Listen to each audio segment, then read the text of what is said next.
북한이 최근 대륙간 탄도미사일 ICBM 발사 문제를 논의한 유엔 안보리 회의가 별다른 성과를 내지 못한 직후 한국 정부는 북한 인민군 총정치국장을 비롯한 개인과 기관을 독자 제재 명단에 추가로 올렸습니다. 백악관의 존 커비 국가안보회의 전략소통조정관은 미국과 동맹, 파트너들을 보호하기 위해 필요한 군사 능력을 강조했습니다. 조상진 기자가 보도합니다. 한국 외교부는 14일 북한의 장거리 탄도미사일 발사에 대응하는 차원에서 핵미사일 개발과 자금 조달에 관여한 북한의 개인 4명과 기관 3개를 독자 제재 대상으로 지정했다고 밝혔습니다. 추가 제재 대상은 북한의 핵미사일 프로그램 개발에 관여한 북한 인민군의 정경택 총정치국장과 박광후 전 노동당 선전선동부장입니다. 또 조선 백호무역회사 민주콩고지사 소속의 박화송과 황길수를 지정했습니다. 이들은 조형물 건립이나 북한 건설노동자 송출 등 유엔 안보리가 금지한 북한 정권의 외화벌이 수익 창출 활동에 관여했습니다.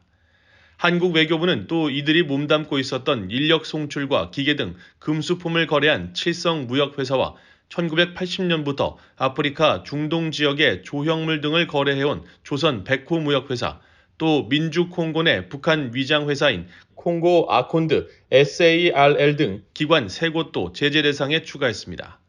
한국 외교부는 북한의 도발에 반드시 대가가 따를 것이라는 점을 분명히 밝혀왔다며 한국 정부는 앞으로도 북한이 긴장 조성 행위를 중단하고 비핵화 대화에 나오도록 미국, 일본을 비롯한 국제사회와 긴밀한 공조를 지속 강화해 나갈 것이라고 강조했습니다.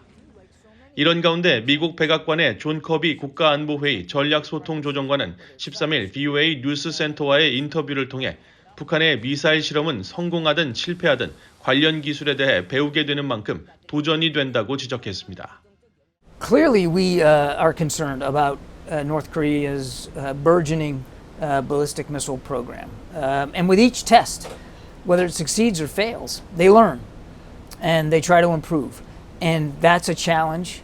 That's a growing threat to the peninsula, but also to our allies and our partners throughout the region. 그러면서 미국 정부는 한국, 일본과의 협력을 통해 필요한 군사 능력을 갖출 것임을 분명히 하고 있다고 강조했습니다. President Biden has made it clear that we're going to continue to revitalize, reinvigorate, restore the strength of our alliances and partnerships, particularly with South Korea and Japan, improving our trilateral and their bilateral cooperation with one another so that we have the requisite military capability in the region to protect our interests and to protect our allies and partners. 또한 북한에 대한 정보 수집 능력을 향상시키기 위해 한반도 안팎에 추가 자원을 투입했으며 이 같은 조치는 누구도 충돌로 번지는 것을 원치 않을 것이라고 밝혔습니다. 그러면서 김정은은 전제 조건 없는 대화 제의에 나서는 것이 북한 주민을 위한 최선의 길일 것이라고 강조했습니다. VOA 뉴스 조상진입니다.